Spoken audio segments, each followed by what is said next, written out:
hindsight. Like you have to give me more information. Freak out and then they just have that one thing to do. Yeah. Listen out for these. What if I get hungry? What if this doesn't work? What if? The person is undermining whatever you've done with the counterexample.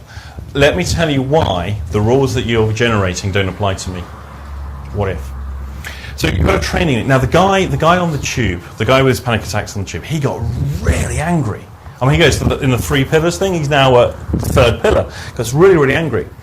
So I said, okay, so is this what you do when the rules are supposed to apply to you? Is this what happens?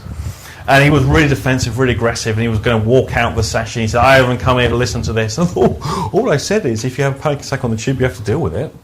I mean, personally, I didn't think that was overly offensive. I mean, you should hear some of the things I've said to other people. What it turns out is it wasn't about having a panic attack on the tube. It was, what if the tube breaks down and gets stuck in a tunnel? That's the what if. Because it happens, and they have to switch off the electricity. People can be there for hours, and they have to get people to walk up the tunnels. It does happen, not often, fortunately, but these things do happen. Now, that whole concept to him was just too much. He wouldn't be able to cope with that. Now, when I was 19, I saw an advert over in Portsmouth. They were doing a military training exercise. It was one of these all-round, all parties get involved and do this sort of thing. And they wanted volunteers to basically act as injured people and lie in tunnels and underground bunkers and be like gunshot victims. And wow, that was me filling the form in, sending it off. I thought this would be a hoot.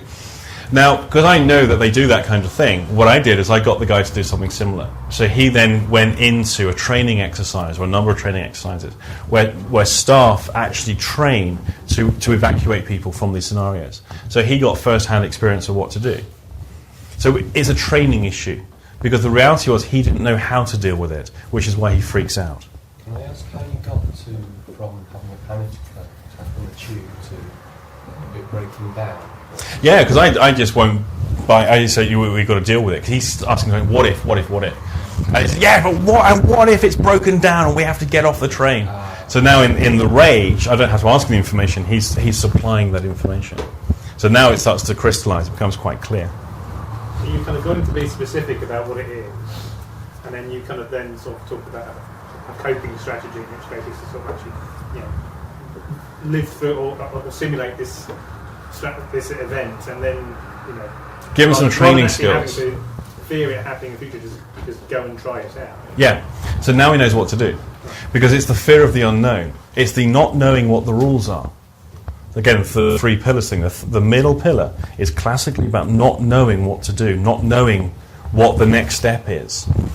So we train him in those things. Now, for me, this and the 3 pillars model combined is why I make so many referrals to various trainers in the area who do different courses, whether it be first aid courses, whether it's rescue and evacuation. Stand-up comedy is something I send people on. They lack confidence. Send people on courses that by design increase confidence. There's courses you can do to train to be a doorman or a bouncer, stand-up comedy courses, things like that, where people have to learn to be confident in order to do whatever, to be confident. So this, for me, is a way of differentiating therapy issues from training issues. Now, here's the next bit with this, and it's the morbid fear of death. This has been noted for millennia. This is nothing new at all. The relationship between anxiety and fear and the fear of dying. The existential angst of living. The purpose for being here, the fear of death, the reason for living or the lack of reason, tends to lend itself to people being quite anxious. And it's why this is the only exit the person has from here as well for death. If you have somebody who's chronically anxious, and it's nothing specific like the tube or whatever else, it's everywhere, they're just an anxious person, ask them about their spiritual beliefs. Ask them about their religious beliefs. What happens when they die? I am astonished at how often I subtly ask that question and I get this catastrophic response where, I don't want to think about it, I don't even want to talk about it. No, I can't talk about it, I don't want to think about death. It's this massive terror, morbid terror of death. Now, the fear of death falls into... Oh, that's not the right one. That's the one. 3 categories.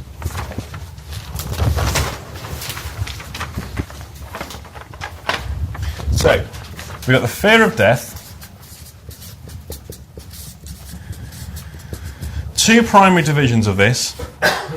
It's the fear of being dead, or it's the fear of dying.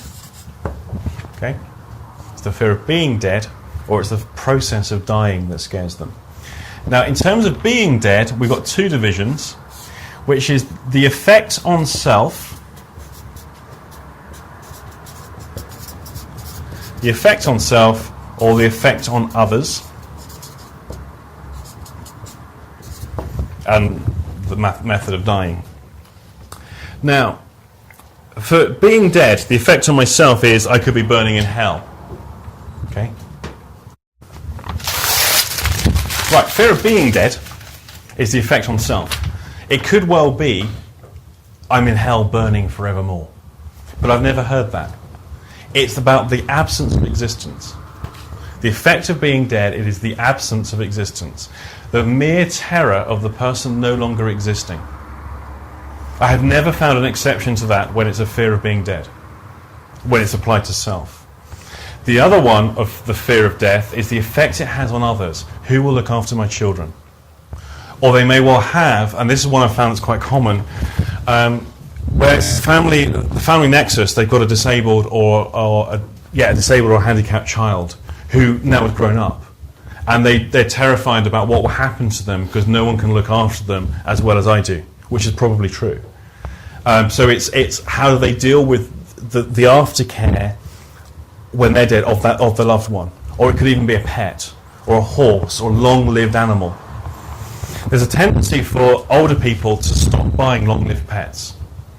That's why you see a lot of old people with old pets and they don't necessarily replace them with a long-lived pet. Because of the fear of who will look after it when they're deceased. So now we're into the existential questioning, or the existential angst. But it also feeds back into the level of certainty. Now for many people, the morbid fear of death, or being dead, is so overwhelming for them, they won't even consider it. Things like songs of praise terrify them. They feel ill looking at a Bible. These kind of things. Because they are there's. Here's what I've got to tell them. They're not that important. Okay? A lot of people with serious anxiety when it comes to existential issues, as well as social anxieties, there's an overrated sense of self-importance. Their worst terror in the world is being nobody. And this really ties into powerful belief systems. They have to have high status and high self-esteem and be highly respected by everyone.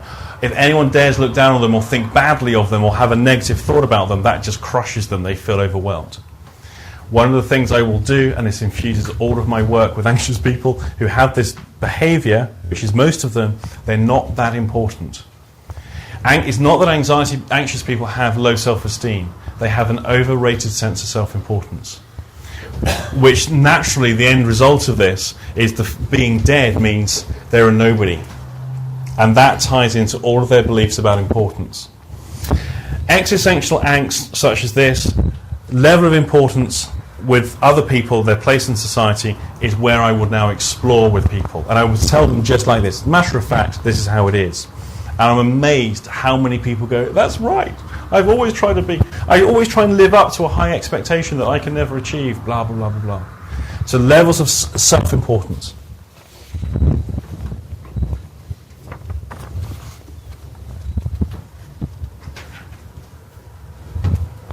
Which leads us to identity and status. This feeds back into maybe man phenomena. Oh no, sorry, I've missed a bit. Okay, the bit about dying, not so common, and often it's connected to a real world experience. The person may fear dying. So for example, one gentleman I worked with, he was convinced he was going to die, I forget the exact age now, he was going to die when he was 54. Predominantly because his father died when he was 54. And his grandfather also died in his mid-50s. So this chap is fairly convinced he's also going to die when he's 54. So I said, how old are you at the moment? Well, he's 53. So I said, not long now then. And I said, do we have a particular day? Looking at the calendar, do we have a date? Well, oddly enough, his birthday. He said, well, probably my birthday. Okay, do we have a time? What time were you born? I wasn't so sure. I thought it was in the early hours of the morning. Okay, so are you going to die in your sleep in the early hours of the morning on your birthday? Well, now you put it like that, that seems a bit silly. Well, it's worth knowing, because, I mean, I'm guessing your family are going to buy you presents.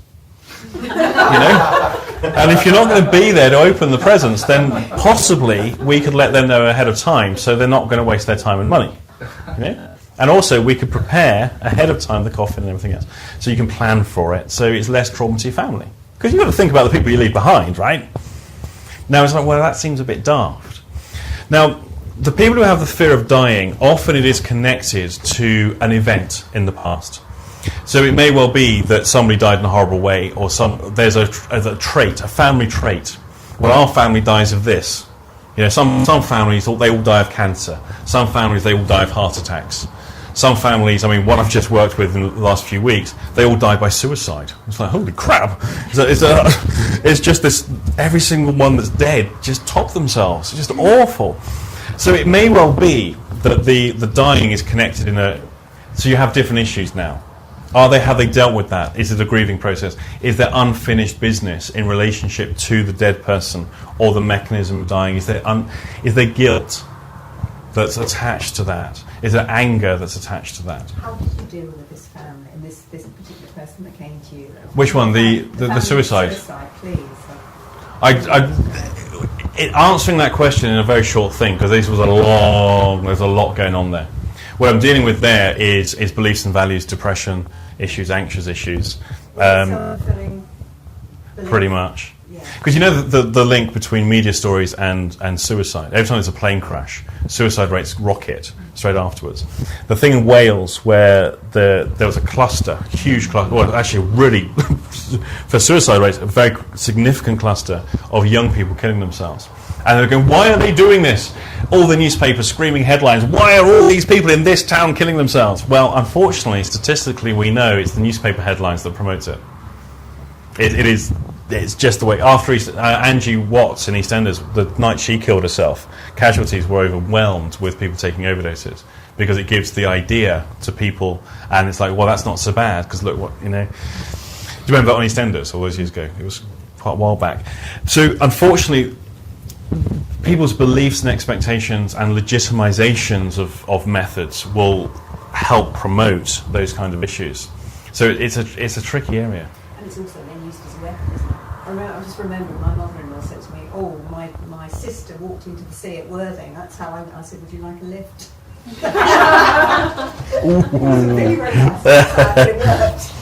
A lot of people will do it as a punishment. Yeah. I'm going to ruin your life by killing myself. That's quite an odd one, Matt, but a lot of people do think that way. Working in mental health, I've seen it people have threatened me.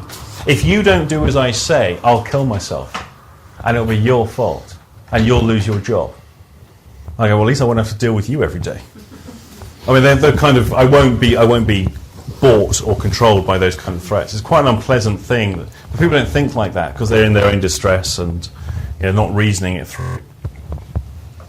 So where it's somebody else, where it's connected with the process of dying, often there's unfinished business. It's connected to events in the person's life, and you may want to explore that with them.